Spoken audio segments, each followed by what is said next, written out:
Hi, my name is Yona. I'm the after school leader at Field Teen Center, and today I'm going to talk about The Secret Commonwealth by Philip Pullman, which is the second book in his trilogy, The Book of Dust, which is the companion to His Dark Materials, which starts with the Golden Compass and ends with the Amber Spyglass.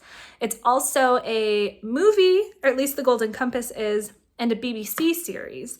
So, given its popularity, I thought it was worth talking about what I thought about the book and what I think teens will think about this book, because I think those are two different things.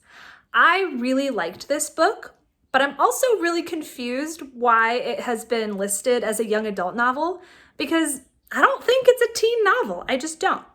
So let's get into it. What's going on? So in the first book of the Book of Dust, our protagonist from the first trilogy, Lyra Belacqua, or Lyra Silvertongue, is a baby, and instead our protagonist is an 11-year-old boy named Malcolm. In the second book of the same trilogy, Lyra is 20 years old and Malcolm is 31. So this takes place after the His Dark Materials trilogy and way after La Belle Sauvage. So for that reason alone, I think it's a little tricky for teens to relate because they are adults. Actually, there's an author's note at the very beginning of the book in which Philip Pullman says many words about why these protagonists are adults. And that's not to say that I think that this book is full of adult content. It has some fighting and bar scenes and a little bit of cursing, but no more so than any other YA book that I've read. And it's more the way he approaches those subjects. So, for example, Lyra's big question throughout this book is one about whether or not she still believes in magic. You know, despite all of the magical things that she has experienced throughout the first trilogy, the Golden Compass series, she's now beginning to question the place that it has in her life as an adult who's in school and who's studying philosophy and who values academic research and things like that. And I think that's something a lot of adults can relate to, that feeling of losing touch with magic and childlike wonder. And I think some teens can relate to that too if you're feeling really weighed down by adult responsibility.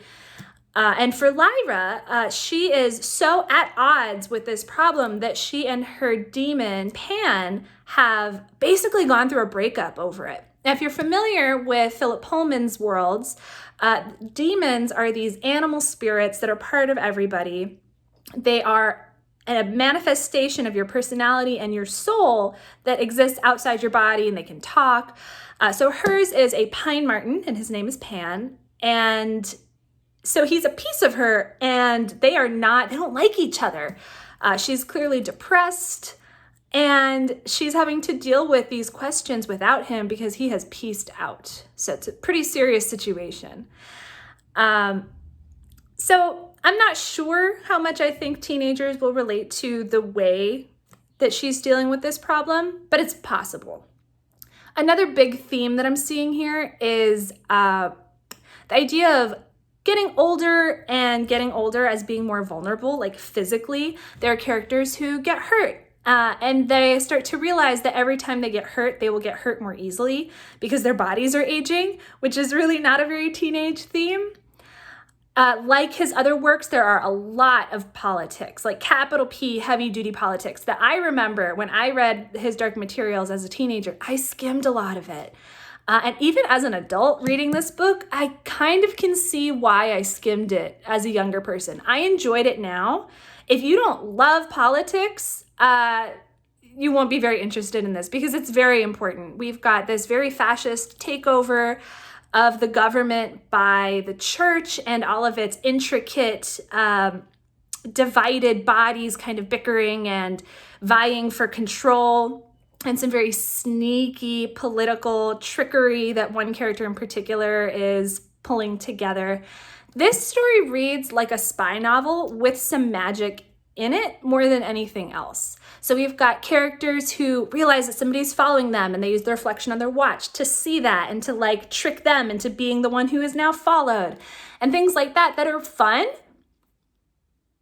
but maybe not a YA novel. So I would recommend this book for people who, of any age, who have read His Dark Materials already and who have read La Belle Sauvage already and liked it.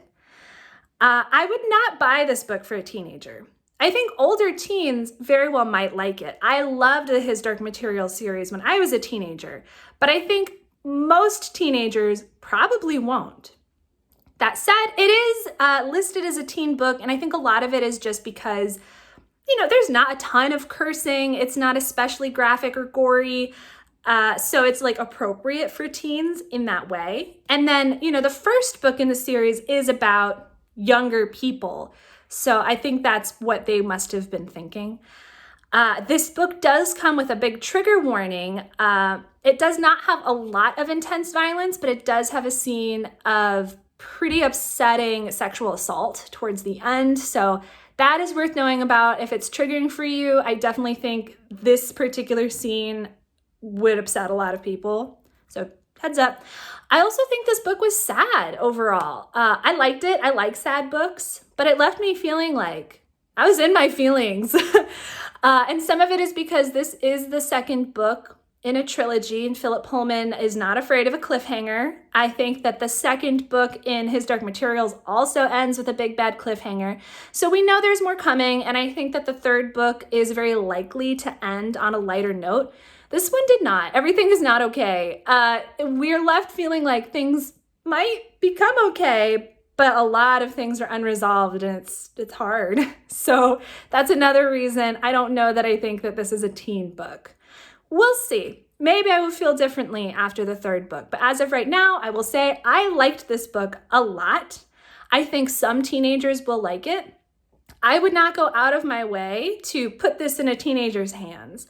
If you have read this book, and whether you're a teen or an adult or any other age, leave us a comment and let us know what you think your demon would be, what animal represents you. And if you want to get in touch with us, you can do so on Instagram or through our email, and I will put those things in our description. Thanks.